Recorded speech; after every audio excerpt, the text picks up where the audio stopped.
what is considered the Gull site. The spare land, in other words, the green bits that haven't been leased by Gull. No, it has been leased by Gull. The whole lot?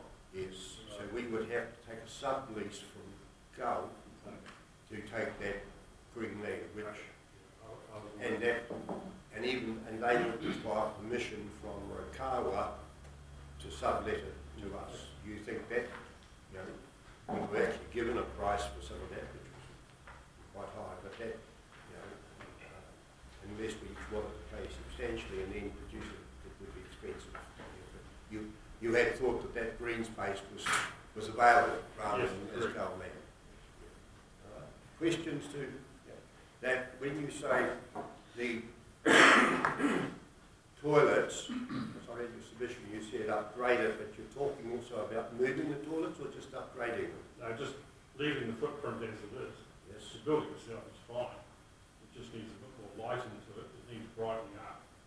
The internals all need ripping out and redoing. The floor needs redoing again. Okay, it's expensive, but the site itself is fine. You take away that big fir tree next door, the light will go in there, and the rest is just operational expenses. Cranking it up during the day when it's needed. So it's a tidy up of the toilets, and in terms of the building we're calling the eyesight, recognising that over time we know that eyesights are changing in terms of the way that eyesights work. Eyesight will stay where it is the ticketing one, will that go? No, you build a new one, in my opinion, in the middle of that play area, in the middle of it. In the centre strip? Yeah, a new building there, surrounded by the talking poles and the sails above it, you know, to give access from the highway and the bus stops, which would remain more or less as they are, both north and south. And that would give them protection for the locals, for the bus travelers. Then they walk through past the eyesight to all the foodie outlets and these places. And also having the building in the middle of these places means that if in the future you have to have traffic going north and south, you can do it without actually having to move building. But in the meantime, you'd have the southbound buses restricted.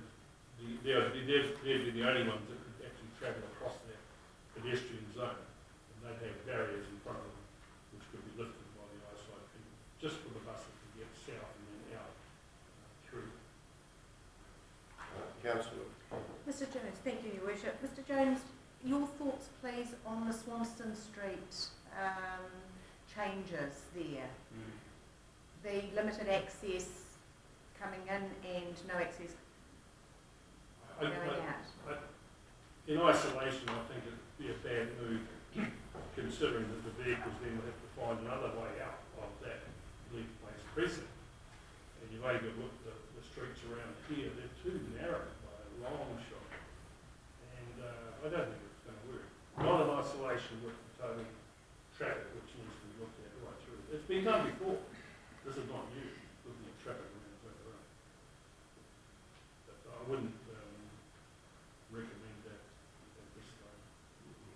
I think the focus was going to move further south so that people would use the entry into Roslyn Street.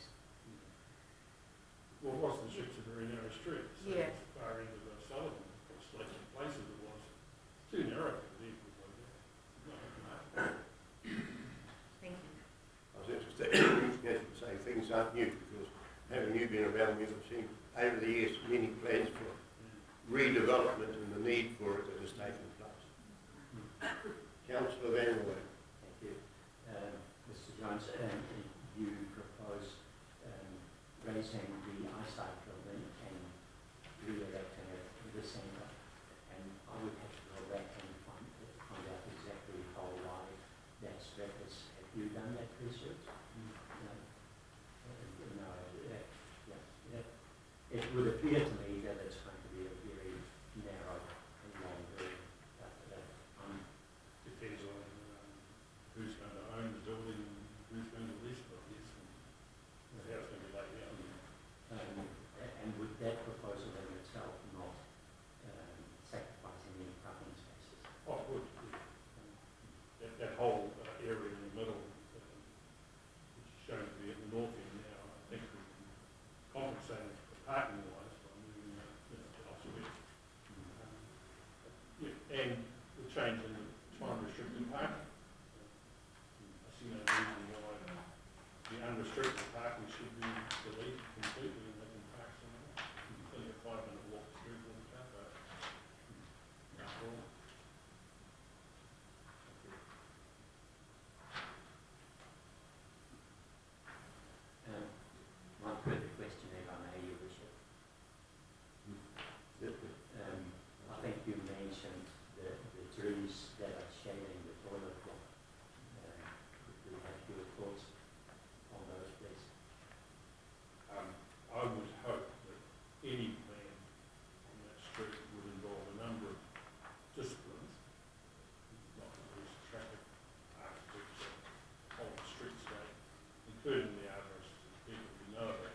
bigger trees, I think, do a little bit of shade. Yeah, we have had an arborist report on some. I was interested in the comment there that shouldn't be touched. Some of them there that, and the trees are a feature of Tokarama. You don't see that some of them in terms of, if we wish visibility, they should be lifted so that visibility, like we have done further down on State Highway 1, show you they want to be, you know, rather than left delayed, actually lifted up. I'm not qualified to speak on when you can lift the cockroach or any of those other specimen trees, or whether people are going to slow down and come in because they can see it. I don't know. We have to be proven, I guess. Any further comments? Yes, Mr. Councillor. Yeah, Mr. Jones, you did mention sales, so you're envisaging a pedestrian precinct across the road adjacent to the information centre, is your thing? Between the bus stops, if you Yeah. like, it should be both north and south. They'll have a shelter, and then the patrons will be sheltered right across by a series of big sites, like they had in Rotorua, you know, the big ones, and that'll give protection and shade both in the sun and the wind. No, thanks for that. Any further? Thank you for the thought that you've put into it, and thank you for raising some of the issues that, you know, it would be great if development or non-development was an easy way forward, but thank you for raising some and bringing things to our attention. I thank you for that. Thank you. And I'm seeing Mr. Worth come in. Mr. Worth, would you like to come forward and speak? You have, and say that if you are happy, you will be being filmed. Sorry? You are being filmed and put on YouTube, or you can say no. Goodness gracious. May I think may be seated. You may be seated there, sir. Who puts a green light on? Huh? Who puts a green light on? You have 10 minutes to speak, you're told, and 5 minutes for questions, but we're a little bit lax on some of that. Thank you, Your Worship.